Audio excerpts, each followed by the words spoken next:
I never used to believe the stories people told about night drives, you know? Those late-night tales where you're all alone on some back road, and then something happens. But last week, I found out for myself just how real those stories can get. It started out as a simple plan, a late drive to clear my head. I had just broken up with my girlfriend, wasn't sleeping well, and figured a good, quiet night drive might help me think. So, around midnight, I grabbed my keys, hopped in my old SUV, and headed down a familiar highway out of town.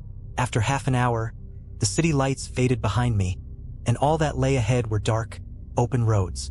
The first hour passed smoothly, just the hum of my engine, a few lonely stars overhead, and the occasional distant glow of a farm light.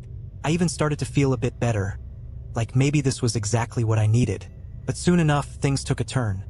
Literally, I found myself driving through stretches of woods, where the trees hung over the road, nearly blotting out the sky. Then, without thinking, I took a wrong turn. This road wasn't on any map, and it wasn't like the other back roads in the area. The trees on either side loomed close and seemed to move, almost like they were reaching out, trying to close in on me. A chill crept up my spine, but I shook it off. After all, it was just trees and shadows, right? After a few miles, I realized I hadn't seen a single house, sign, or even another car. Nothing but my headlights slicing through the darkness. I was alone, completely and utterly alone. That's when I saw it. Just ahead, on the shoulder of the road, there was a figure, a woman. She was standing still, facing away from me, her silhouette backlit by my headlights. She wore a long coat that flapped slightly in the wind, and her hair hung limp around her shoulders, completely unmoving. I slowed down, heart racing. It was the middle of nowhere, in the dead of night. Who just stands there like that? Logic kicked in, telling me she was probably stranded. Maybe her car had broken down further up, but I didn't see any other vehicles around. Something about her posture made my skin crawl. She stood too straight, too rigid, like she was frozen in place. Rolling to a stop, I lowered my window a bit. "Hey, are you all right?" I called out, trying to keep my voice steady. She didn't move, not even a flinch, no sign that she heard me. Just still. I swallowed hard, debating what to do. Every instinct was telling me to just drive away, leave her in my dust and never look back. But something compelled me to try again. "Miss, do you need help?" I tried a little louder. Nothing. She was so close that my headlights illuminated her bare feet on the cracked asphalt, pale and dirty. No shoes, no belongings. Just her standing there, as if she'd walked out of the woods barefoot and waited for someone to find her. I was about to pull away when, slowly, she turned around. As her face came into view, a chill stabbed through me. Her skin was ghostly pale, almost translucent, and her eyes were black. Not dark brown or shadowed by the night. Just two pits of absolute black, like they were hollow, going deeper than anything I'd ever seen. She stared directly at me, her lips pulled into the smallest, unsettling smile. For a second, I was frozen. There was something about her eyes that made it feel like I was falling, like I was being pulled into them. My hand trembled on the gear shift, and I could feel my pulse hammering in my ears. Then, in a jerky, unnatural motion, she took a step toward the car. My heart seized up. I slammed the car into reverse, my tires skidding on the gravel as I backed away. Her smile widened, showing teeth that seemed too sharp. She moved again, this time faster, and my stomach dropped as I realized she wasn't just walking. She was gliding, closing the distance between us in an eerie, unnatural way. I pressed the gas harder, speeding backward until I nearly spun off the road. I didn't look back until I'd put about 50 yards between us. When I did, she was gone. My breaths came shallow, hands shaking on the wheel as I tried to pull myself together. Maybe she'd step back into the woods, or maybe I'd imagined the whole thing.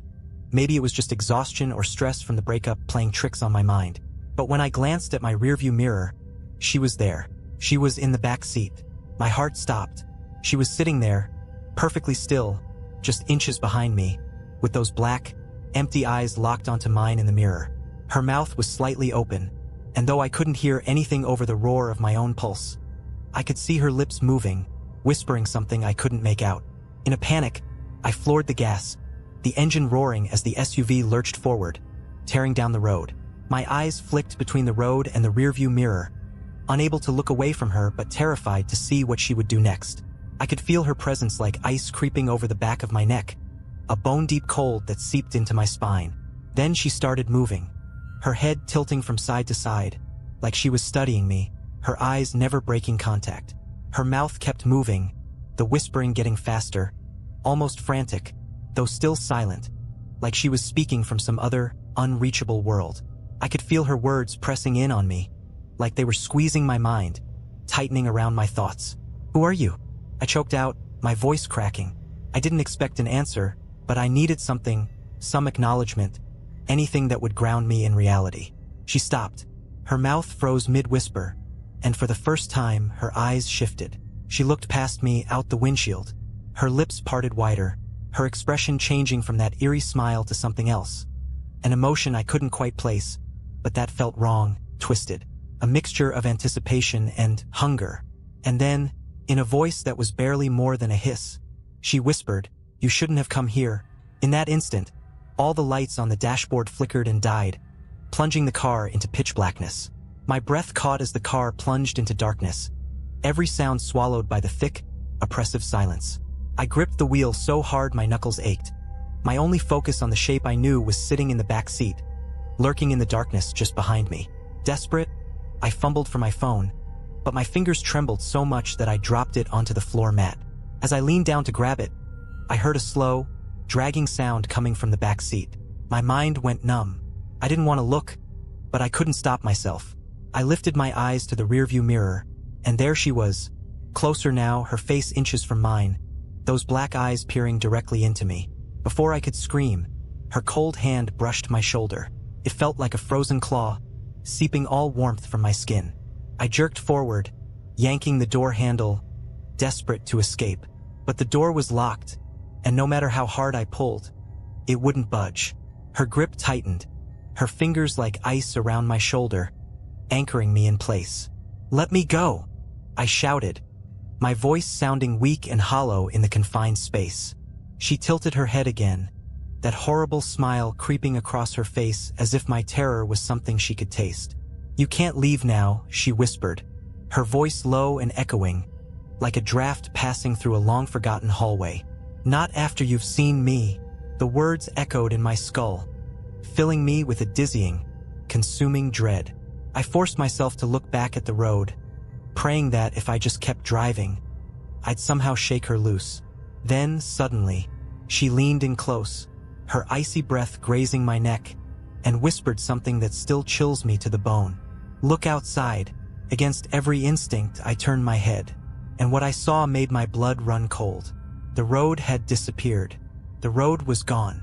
My headlights cut through nothing but an endless, suffocating fog, a swirling gray void stretching in every direction. The trees, the asphalt, the familiar lines that should have been guiding me, they had all vanished, swallowed up by an impossible expanse that had no beginning or end. My stomach twisted. I felt trapped in some other place, like I'd driven right out of the world I knew and into a nightmare that didn't want me to leave. In the mirror, she was still there, watching me with those dark, hollow eyes, her mouth twisted into that grotesque grin. Slowly, she leaned forward, her lips just inches from my ear. "Do you understand now?" she whispered. Her voice was an icy breeze, each word creeping into my bones. "You came here. You wanted this." "I don't know what you mean," I shouted, trying to fight the rising panic clawing at my throat. "I just took a wrong turn. I didn't mean to." "Didn't you?" Her voice interrupted, cold and mocking. "Or have you been searching for this your whole life? For something to fear, something to make your heart race, something real?" Her words burrowed into my mind like icy needles, sharp and relentless. She was right. In a way, I had been looking for something. That thrill, that edge of danger. But this wasn't a thrill. This was real, and every second spent in her presence was draining the life out of me. Without thinking, I gripped the wheel harder, pressing the gas in a desperate attempt to escape this fog, this endless nothingness. I could hear her laughter, a cold, hollow sound that seemed to come from everywhere and nowhere, like the fog itself was mocking me. "You can't run from me," she whispered, her voice filling the car like it was seeping through the very walls. "I'm part of this road. I've been here long before you, and I'll be here long after." Something in her tone, a smug, cruel amusement, unleashed a surge of anger in me, breaking through the terror. "I'm getting out of here," I growled, and jerked the wheel to the left, turning sharply into the fog, hoping to somehow find the road again. But the moment I turned, the car jerked violently. The steering wheel locked, the brakes went dead, and my headlights flickered as if the car itself was giving up. And then, just as suddenly, everything stopped. The car stalled, headlights flickering one last time before plunging me into total darkness. A heavy, unnatural silence filled the air. It was so thick I could hear my own heartbeat pounding in my ears, each thud echoing like a countdown. In the stillness, I realized I couldn't feel her anymore. That icy presence, the clawing grip on my shoulder. She was gone. For a moment, I almost let myself believe it was over, that I was alone again. Then I heard a soft, scraping sound, right outside the driver's side window. I held my breath, listening as the scraping grew louder, a slow, deliberate drag against the glass. The sound crawled into my ears, sinking deep, rooting me in terror. My hand crept toward the window controls, fingers trembling, but I stopped. Some part of me knew that I didn't want to see what was out there, that whatever I'd find on the other side of that glass was something I was never meant to see. But the sound persisted. It was taunting me, like it knew I wouldn't be able to resist. Summoning every ounce of courage, I turned my head. The fog outside was thick and impenetrable, swirling in slow, silent waves. But just inches away from me, pressed against the glass, was a hand. Pale, skeletal fingers dragging across the window, leaving streaks of dark, oily residue in its wake. My heart hammered.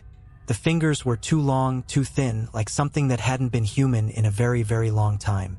They moved slowly, purposefully, as though savoring the moment, drawing circles, patterns I didn't recognize, symbols that made no sense but filled me with a deep, primal dread. And then, slowly, the hand began to retreat, sliding down the glass. I watched, paralyzed, as it disappeared into the mist, leaving only the dark, oily streaks behind. I thought that was the end of it, that maybe I'd imagined the whole thing. But then, out of the fog, a face emerged. It was her, the woman from the road. Only now, her face was different. The eyes were wider, hollow pits that seemed to suck in the darkness around them. Her mouth was stretched into an unnatural smile, lips pulled back so far that they nearly split her cheeks. Her skin, pale and almost translucent, pressed against the glass as she leaned closer, her empty eyes locking onto mine. She spoke, but her lips didn't move. The voice was inside my head, clawing at my thoughts, drowning out everything else. "Don't you see? You've crossed over now. There's no going back." My hand shot to the ignition, fumbling desperately as I tried to start the engine. But it wouldn't turn over. The car was dead, just like everything around me. Panic surged as I twisted the key again and again, praying for anything. A spark, a rumble, even a flicker of light. Nothing. I looked up. She was still there, her face pressed harder against the glass, her smile wider, as if she could feel my desperation. With a final, gut-wrenching lurch of terror, I did the only thing I could think of. I opened the door. The fog poured into the car, cold and damp, wrapping around me as I stumbled out. I broke into a run, sprinting blindly into the mist. No sense of where I was going or if there was anywhere to go. I just knew I had to get away. But the further I ran, the thicker the fog became, swirling around me like a living thing, wrapping tighter and tighter until I could barely see my own hands. My footsteps echoed in an endless void, each step sounding farther away, like I was drifting out of myself, deeper into some place where time and distance didn't matter. Then, somewhere in the fog, I heard her voice again, soft and mocking, drifting closer with every word. "You can run, but you'll never leave. You're part of this road now, just like me." And that's when I saw them. Figures emerging from the fog, one by one, lining the edges of this endless, empty road. Faces pale and hollow, eyes black as pitch, mouths stretched wide in silent screams.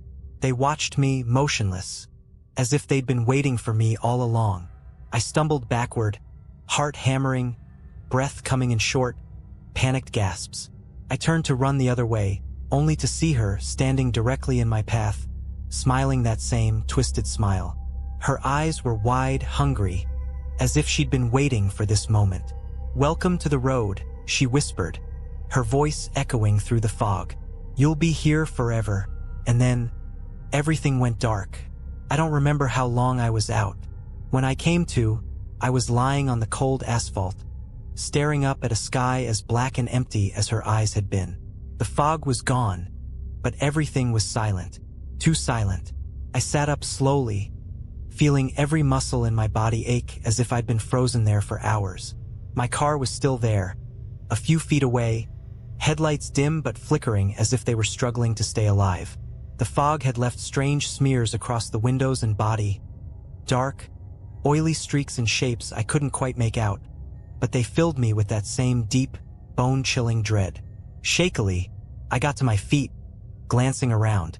The figures that had been watching me were gone. It was just me, my car, and an endless empty road stretching out in both directions under that impossibly dark sky. I wanted to believe I just had some kind of breakdown or vivid nightmare, that everything I'd seen was just my imagination, some trick my mind had played on me. But deep down, I knew that wasn't true. With trembling hands, I climbed back into the driver's seat. The engine sputtered to life on the first try, as if the car itself was as desperate to leave this place as I was. I didn't waste any time. I slammed the car into drive and sped down the road, refusing to look back, refusing to even glance at the mirrors. The road felt endless, and the darkness pressed in on every side, swallowing up my headlights as if I was driving through the belly of some great, ancient beast. I drove for what felt like hours, hands clenching the wheel so tight they began to cramp, my eyes glued to the road ahead, waiting, dreading, for her face to reappear. Finally, a faint glow appeared in the distance. Streetlights, the familiar golden glow of civilization. Relief flooded over me, and I pressed the gas harder, desperate to reach the safety of those lights, of anything that looked remotely like normal. As I crossed under the first streetlight, everything changed. The hum of insects, the distant hum of traffic, the faint smell of gasoline and asphalt. All of it hit me at once, grounding me, pulling me back to reality. I glanced in the rearview mirror, half expecting to see her face leering back at me. But there was nothing, just an empty, ordinary road stretching out behind me. I kept driving until I reached the city, the familiarity of buildings and street signs calming my nerves. Eventually, I pulled into a gas station, hands still shaking as I parked and sat in silence, letting the reality of what I'd just been through sink in. When I finally stepped out, I noticed something on the rear window. Dark, oily smears, the same strange symbols I'd seen on the car when I woke up. I stared at them, the memory of her whispering voice echoing in my mind. "You're part of this road now, just like me." I scrubbed at the stains with a rag, but no matter how hard I tried, they wouldn't come off. Now, every time I drive at night, I feel it. That strange pull, that sense that I could take one wrong turn and end up back there, back on that endless, fog-choked road. And every so often, I catch a glimpse of something in my rearview mirror. Just for a second, the faint outline of a figure, standing far back on the edge of my headlights, watching, waiting. And every time, I hear her voice, faint and mocking, as if she's right there, whispering in my ear. "You'll be back." A few weeks passed, but I couldn't shake the feeling that something was wrong. Every night, as soon as the sun dipped below the horizon, a strange heaviness settled in my chest. Driving at night became a test of will. Even if I only had to go a few blocks, I felt that same pull, that invisible thread tugging me back toward that endless road, that fog, and her. One night, I was driving home from a late shift, exhausted but too wired to go straight to bed. The streets were empty, just the occasional flicker of a streetlight cutting through the darkness. I was lost in my own thoughts, replaying that night over and over, when something caught my eye in the rearview mirror. It was the barest hint of movement, a flicker, like a shadow that didn't belong. I glanced up, heart pounding, and there she was, In the distance, standing dead center in the middle of the road, her pale figure illuminated just briefly by my brake lights before disappearing into the shadows. My stomach twisted. It was impossible. I'd left her behind. I'd escaped, hadn't I? But as I stared into the mirror, dread wrapped around me, squeezing the air from my lungs. She was still there, her form half hidden in the darkness, her face barely visible. Just the glint of her eyes, empty and endless, and that smile, a slit of darkness that seemed to widen, mocking me, reminding me that I was never really free. I tried to speed up, but the car felt heavy, like something was pressing against it, dragging me backward. The lights on the dashboard flickered, and the familiar static crackled through the radio, filling the car with that chilling hum, that endless hiss of white noise. I was gripping the wheel so hard my knuckles turned white, my gaze darting between the road ahead and the mirror. My mind raced, trying to convince myself it was a trick of the light, a hallucination born of exhaustion and fear. But every time I looked back, she was closer. Each glance brought her nearer, her face coming into sharper, more horrifying detail. The gaunt, lifeless features, the twisted smile, and those eyes that seemed to pull me into a depth I could never escape. Then the static grew louder, drowning out everything else. My vision blurred, and for one horrifying moment, I couldn't tell where I was. The road, the car, the city, all of it faded, replaced by a thick, suffocating fog. I was back on that road. My heart hammered as I gripped the wheel, desperately trying to fight the pull, but it was no use. The fog wrapped around the car like tendrils, pressing in on me, filling the air with that familiar, icy chill. I looked into the mirror again, and this time she wasn't far behind me. She was right there, her face filling the glass, close enough that I could see the dark hollows of her eyes and the cracked, broken skin around her mouth. "Welcome back," she whispered, her voice slicing through the static, cold and hollow. I slammed my foot on the brakes, but the car didn't stop. It kept rolling forward, deeper into the fog, deeper into that endless, empty road. My headlights flickered and dimmed, and in the faint glow, I saw them. The figures lining the sides of the road, their hollow eyes watching, their twisted, silent faces locked on me as I passed.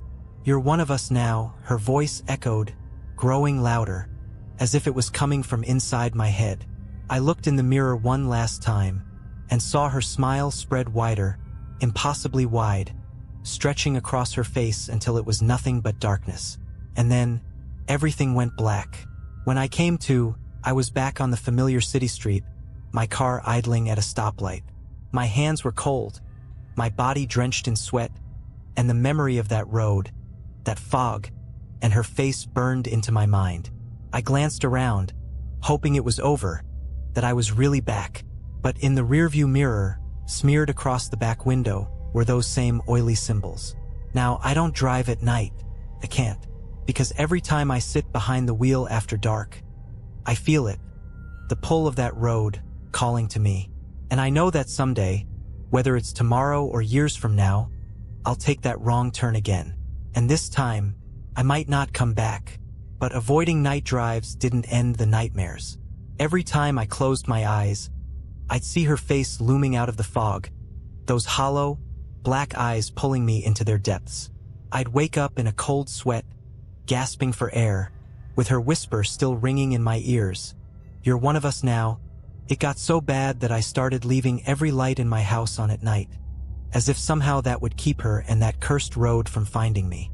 I even sold the car, convinced that maybe it was connected to whatever happened to me. But none of it made a difference.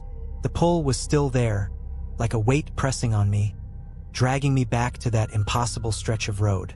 The final straw came one night when I was staying at a friend's place, hoping that maybe being around someone else would keep the nightmares away. We had stayed up late watching movies, and I'd finally started to feel a little at ease. But around 2 a.m., just as I was drifting off on the couch, I heard it, that static. It started faint, like the hum of an old television, growing louder until it filled the room. My heart pounded as I sat up, glancing around. The sound wasn't coming from the TV or the radio. It was just there, filling the air, vibrating in my bones. I looked over at my friend, but he was fast asleep, completely unaware of the noise that was now rattling my skull. Then I heard her voice, woven into the static, whispering from somewhere just beyond my sight. "It's time." I scrambled off the couch, heart racing, stumbling toward the door. But as I reached for the handle, the air grew cold, freezing, and the lights flickered. I stopped dead, my breath visible in the icy air, and in that moment, I knew she had found me. With a trembling hand, I slowly turned around, and there, in the dim, flickering light, she was standing at the end of the hallway, half hidden in shadow, her black eyes fixed on me. Her mouth twisted into that same sickening smile, and she took a slow, deliberate step toward me. My knees went weak. I backed away, hands fumbling for the door handle, but it wouldn't budge. The static grew louder, filling my head, drowning out my thoughts, until her whisper cut through again, clear and cold. "You belong to the road." My vision blurred, the walls around me fading, melting away into darkness, until I was no longer in my friend's house. I was back on that road, the fog thick around me, her figure drifting closer with every step. My body felt paralyzed, rooted to the spot as she approached, her smile widening as if she could taste my fear. The last thing I remember was her reaching out, her icy fingers brushing my cheek, her voice wrapping around me like a shroud. "Welcome home." I woke up hours later, lying in the middle of a deserted road, my clothes damp from the morning dew, with no memory of how I got there. I stumbled to my feet, disoriented, and realized with horror that I recognized the place. The empty stretch of road, the fog hanging in the trees, the silence pressing down like a weight. It was the same road, and as I stood there, shivering, the fog began to creep forward, curling around my ankles, pulling me toward the darkness beyond. I haven't told anyone about what happened that night. I don't know if anyone would believe me, or if they'd even understand, but I know this. No matter where I go, no matter how far I run, the road is always waiting, calling to me. A whisper in the dark that grows louder with every passing night. I don't know how much longer I can resist, but I do know this. One day, I'll have no choice. I'll follow that whisper. I'll return to the road. And this time, I won't be coming back. It's been 6 months now, and every day feels like a countdown. A slow descent into something I can't stop. The pull has only grown stronger, gnawing at me from the inside. A hollow ache that fills my dreams and bleeds into my waking life. Every night, I hear the static just as I'm drifting off. A low hiss that never stops, always there. As if she's whispering to me from somewhere just beyond the edge of my mind. I've tried everything to escape it. I moved to a different city, sold nearly everything I owned, took a job on the opposite coast where I'd never have to drive alone at night. But it doesn't matter. She's always there, lurking in the shadows, waiting for me to make that one mistake, to let my guard down just enough for her to slip through the cracks and pull me back to that endless road. Last night, it happened again. I was on my way home, taking the bus this time, trying to avoid anything that would put me behind the wheel. The streets were dark, rain tapping against the windows as we moved down the empty highway. I was exhausted, my eyes heavy, fighting to stay awake, when I saw her. She was standing on the side of the road, just outside the glow of the streetlights, her figure faint but unmistakable. She didn't move, just stood there, watching the bus pass, her eyes following me as if to remind me that she'd never really left. I closed my eyes, praying she'd be gone when I looked again. But when I opened them, she was closer, standing on the opposite side of the street now, her face barely visible through the fog.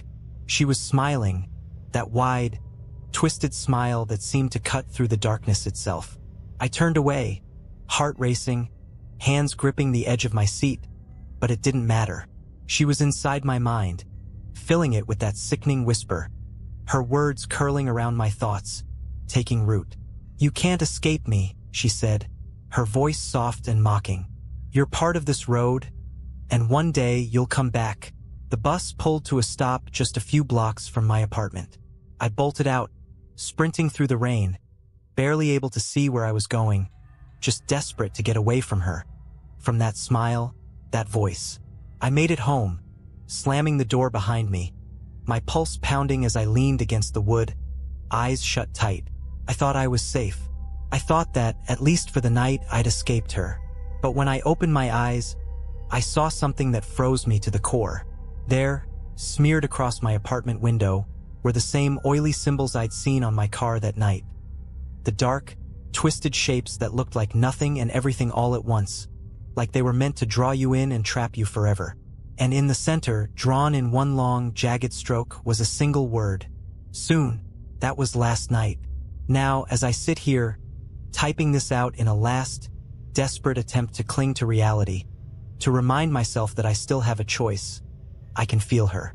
She's outside, waiting, her presence thick and inescapable, pressing down on me, pulling me back to that cursed road. I know she'll get me eventually.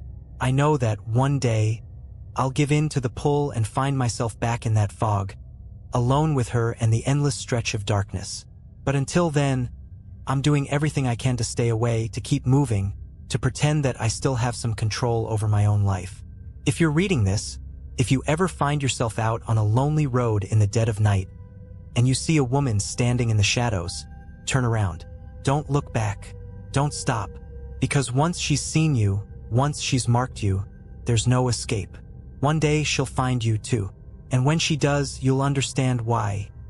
You never make that night drive alone. I didn't sleep last night. I sat up in bed, every light in the apartment on, gripping the edges of the mattress and listening. The static was faint, just barely there, like a distant whisper tangled in the white noise of the world. I kept telling myself it was my imagination, that she wasn't really here, that maybe, just maybe, I could fight this. But the hours dragged on, and every minute felt like the last. Eventually, dawn broke through the windows, casting a pale gray light across the room. For a moment, I almost felt relief. The day brought warmth, noise, the sounds of the city waking up, a blanket of normalcy that almost convinced me I'd been dreaming. Then my phone buzzed. It was a message from an unknown number, just a single, chilling word. Tonight. I stared at the screen, my heart sinking. There was no number, no way to trace it back, just that single word, a promise, a threat. And in that instant, I knew I was out of time. I spent the day in a haze, moving through the motions of work, life, all of it a blur as my mind raced. By evening, I was exhausted, but I couldn't stop. I needed a plan, something, anything, to keep her from dragging me back to that cursed road. I packed a bag, thinking maybe if I just kept moving, kept running, she wouldn't find me. But as the sun set, that familiar heaviness settled over me, like a weight pressing on my chest. The apartment grew colder, shadows lengthening as the last light slipped away. And then the static started. This time, it wasn't just a faint hiss. It was loud, crackling, filling every corner of the room, like she was everywhere, closing in, her presence thick in the air. My phone buzzed again, and I almost didn't want to look, but I couldn't resist. This time, it wasn't a message. It was an image. Picture of my car, parked outside my apartment, and standing next to it, barely visible in the darkness, was her. That twisted smile, those black, empty eyes staring directly into the camera, as if she knew I was looking. Her head tilted, a taunting gesture, daring me to come down. I stumbled backward, panic clawing at my chest, and before I knew it, my feet were moving, taking me out the door and down the stairs, my mind blank with terror. I reached the street, the cool night air hitting me like a slap, and there she was, standing by my car, exactly as she had been in the photo, her figure illuminated by the dim glow of the streetlight. She looked at me, her smile widening, and she took a slow, deliberate step forward. I froze. My instincts screamed to run, to get as far away as possible, but my feet were rooted to the ground. She took another step, her gaze never leaving mine, her presence filling every inch of space between us. "Ready for the drive?" she whispered, her voice a soft, chilling echo that seemed to come from everywhere at once. Somewhere deep inside, I found the strength to shake my head, to mouth the word no, but she only laughed, a cold, hollow sound that sent a wave of nausea through me. "You came this far," she said, tilting her head. "It's too late to turn back now." I don't know what possessed me, but in a last, desperate move, I lunged toward the car, throwing myself into the driver's seat and slamming the door shut. My hands shook as I gripped the wheel, turning the key in the ignition, praying it would start. The engine roared to life. Relief washed over me, and I glanced up, hoping maybe she was gone. But she was already in the passenger seat, sitting there as if she'd been waiting the whole time. Her eyes met mine, those dark, endless pits that seemed to pull me in, deeper and deeper, until I could feel myself slipping away, sinking into that same empty void. Her smile widened, and she leaned closer, whispering in my ear, "Drive." With a trembling hand, I put the car in gear, my body moving as if controlled by something outside myself. The car lurched forward, rolling into the night, and the familiar fog began to creep in, swallowing the road, the city, everything. The world outside faded, replaced by that endless stretch of darkness, the same cursed road I'd thought I'd escaped. I drove, helpless to stop, her presence looming beside me, filling the car with an unbearable cold. I don't know how long we've been driving. Time doesn't seem to exist here. The fog is thick, unending, pressing against the windows like it's trying to seep in. Every so often, I catch glimpses of figures on the side of the road, silent watchers, hollow-eyed and still, faces twisted in expressions of eternal dread. And deep down, I know I'm one of them now. I've been driving forever, and I'll drive forevermore, lost on this road that has no end, in the company of the woman who haunts my every mile. I don't know if anyone will find this message, if anyone will understand what I've become. But if you're reading this, if you ever feel that pull to take a night drive, to explore the quiet roads when the world is dark and silent, don't. Because once you're on this road, there's no turning back. You'll be here with us, forever. The truth is, I don't know how I'm sending this, or if it'll even reach anyone who can help. I keep coming back to this phone, watching my fingers type out words I barely understand. Maybe it's some last act of defiance, or maybe she's letting me do it, knowing full well that no one will ever believe me. Or maybe, deep down, she wants you to know. The road stretches on, an endless ribbon of black cutting through a fog that seems alive, pressing in on every side, breathing in sync with the cold, hollow feeling in my chest. There's no horizon, no signposts, no markers of any kind. Just mile after mile of the same featureless void, trapping me in an infinite loop of fear and exhaustion. And no matter how many times I glance at the clock, it's always the same. 3:17 a.m., frozen in place like I've been caught in the jaws of time itself. Every now and then, I feel the car slowing down as if we're coming to a stop. It's almost like the road wants me to get out, to see what's waiting for me in the shadows beyond the fog. But every time, before I can open the door or even look outside, she reaches out, her hand cold and unyielding on my arm, her whisper soft but firm. "Keep driving." I don't argue. I don't have the strength to resist. I just grip the wheel and keep moving forward, letting the endless road swallow me whole. And with every mile that passes, with every twist and turn that feels like it's leading me deeper into some terrible, unknowable place, I feel myself slipping further away, becoming less real, less me. It's like she's unraveling me, piece by piece, erasing every memory, every fragment of who I once was, until all that's left is the road, her presence, and that endless, unbreakable silence. Sometimes I think I hear voices, faint and echoing in the distance, like the memories of people who once traveled this road before me, trapped here, just like I am now. But the voices are thin, wisps of sound that vanish the second I try to focus on them, leaving me with nothing but the cold, empty static that fills every corner of my mind. I wonder if this is what it means to be a ghost, to be caught in a place that doesn't exist, bound to a fate that you can't escape, forever reliving the same nightmare over and over again. I wonder if that's what she is. A ghost, a memory, a piece of something that once lived but was twisted, pulled back by this road, transformed into something dark and hollow. And I wonder if that's what I'm becoming, too. The fog thickens, swallowing the car in an impenetrable gray haze. I can barely see the road anymore, just the faint outline of the pavement stretching out in front of me, leading me deeper, always deeper, into whatever darkness lies at the heart of this place. I glance over at her, hoping, praying for some hint of mercy, some sign that this will end. But she only stares back at me, her eyes empty, unblinking, a void that reflects nothing and sees everything. "Are you ready?" she asks, her voice soft, almost gentle. I don't know what she means,